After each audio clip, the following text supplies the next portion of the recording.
Hello all, welcome to Bytes of Data, your one-stop learning for data engineering. Today we are going to see the Capgemini Azure Data Engineer interview questions and answers which was asked in July 2026. So guys, please don't skip the video and I will explain each and every questions with answers. So if you are able to answer these questions, you can able to clear the next level of interviews for your upcoming interview sessions. So please be careful and please share, subscribe and like the video. So we will start with the question number 1. So first question is SQL coding. So the question which was write a SQL query to find the latest transaction for each customers using a window function. So which is obviously asking in many interviews. So you have to use the row number partitioned by customer ID and ordered by transaction date as descending order. Then you can filter out with row number is equal to 1. And then Python coding questions which was asked was Python function to find the duplicate values in a list without using the collection dot counter. So we don't use the inbuilt functions. You should use dictionary to count occurrences and the return keys with count is greater than 1.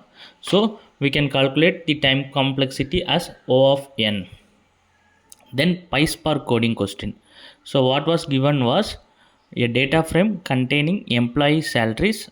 So you have to write the PySpark code to find the second highest salary in each department. So what we will do, we have to use the window dot partition by based on the department, and then you can order by based on the column salary with the descending order, and then we can use the dense rank, and then we can filter the rank with number 2.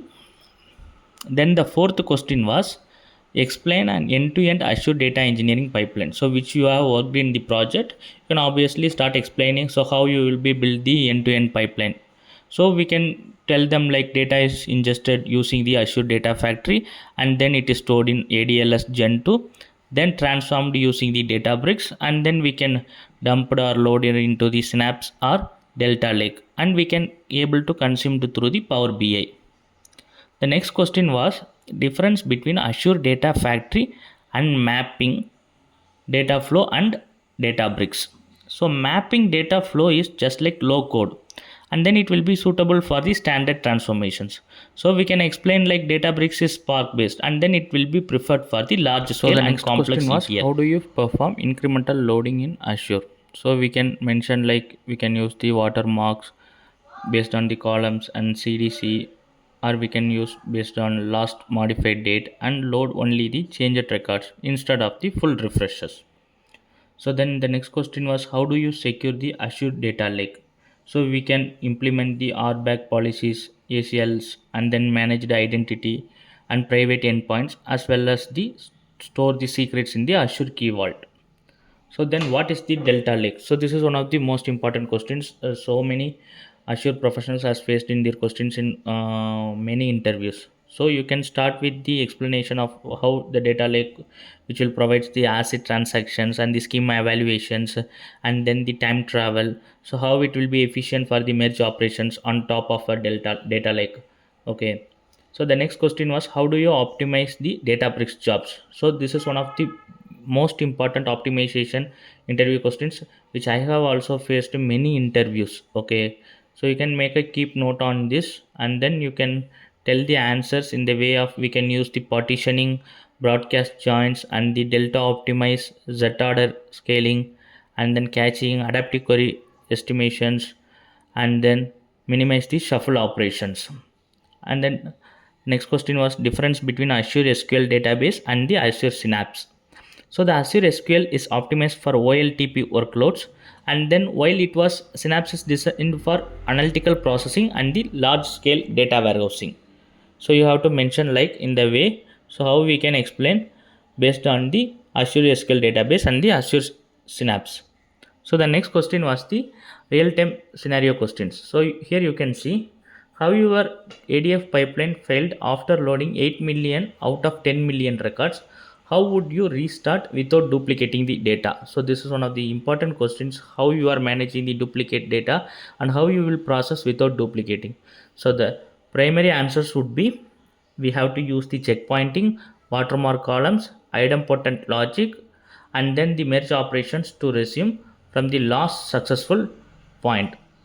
So the next question was, a Databricks job that usually runs in 20 minutes suddenly takes 2 hours. How would you troubleshoot? So this is also one of the real-time scenario questions.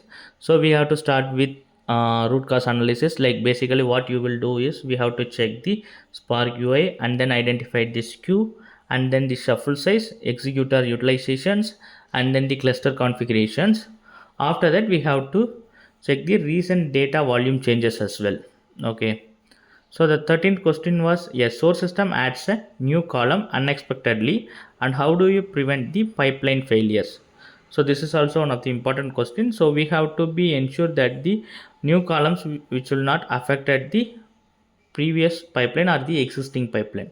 So we need to enable the schema evaluations where it is applicable, or we have to implement metadata driven validations and alerting before processing.